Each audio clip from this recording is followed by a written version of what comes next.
The first ascent of Mount Everest. Detailed history, background and preparation. The quest to reach the summit of Mount Everest, the world's highest peak, began in the early 20th century.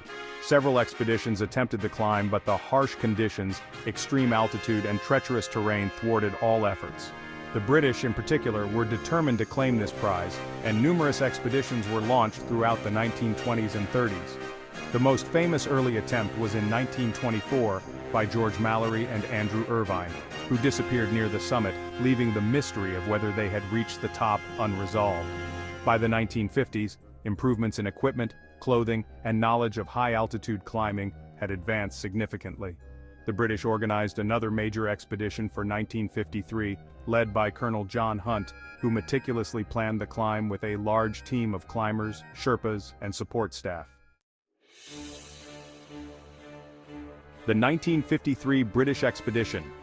The 1953 expedition was equipped with the best gear available at the time, including specially designed oxygen systems that were crucial for surviving the extreme altitude. The team included climbers from various countries within the British Commonwealth, including New Zealand's Edmund Hillary and Nepal's Tenzing Norgay, a highly respected Sherpa mountaineer who had participated in previous Everest expeditions. The team established a series of camps on the mountain, gradually moving up as they acclimatized to the altitude. They encountered many challenges, including harsh weather, difficult terrain, and the constant threat of avalanches. On May 28, 1953, Hillary and Norgay set out from their high camp, Camp 9, at around 8,500 meters, or 27,900 feet. They faced a difficult climb that required them to negotiate the South Col, the Hillary Step, a nearly vertical rock face at an altitude of about 8,790 meters, and other obstacles. Their oxygen supply was limited, and the conditions were extremely challenging, with temperatures dropping to minus 27 degrees Celsius or minus 17 degrees Fahrenheit, and fierce winds. Despite these difficulties, Hillary and Norgay continued their ascent, supporting each other and maintaining a steady pace. At 11:30 a.m. on May 29, 1953, they reached the summit of Mount Everest, standing together at the highest point on Earth. Hillary famously described the final steps to the summit, saying, "I noticed that the ridge, instead of still monotonously rising ahead, now dropped sharply away. In a few more whacks of the ice axe, we stood on top." They spent about 15 minutes on the summit, taking photographs and leaving small offerings. Norgay left chocolates and biscuits as a Buddhist offering, while Hillary placed a small cross. Then, mindful of the dangerous descent, they began their return to camp.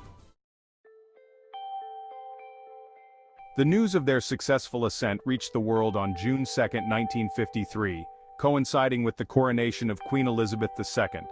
Hillary and Norgay became instant celebrities, hailed as heroes for their achievement. Edmund Hillary was knighted by the Queen, and Tenzing Norgay received numerous honors and accolades. Their successful climb of Mount Everest is considered one of the greatest achievements in the history of exploration.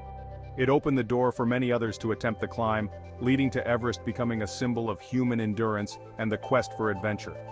Hillary and Norgay's partnership, which transcended cultural and national boundaries, also became a symbol of the camaraderie and teamwork essential in mountaineering.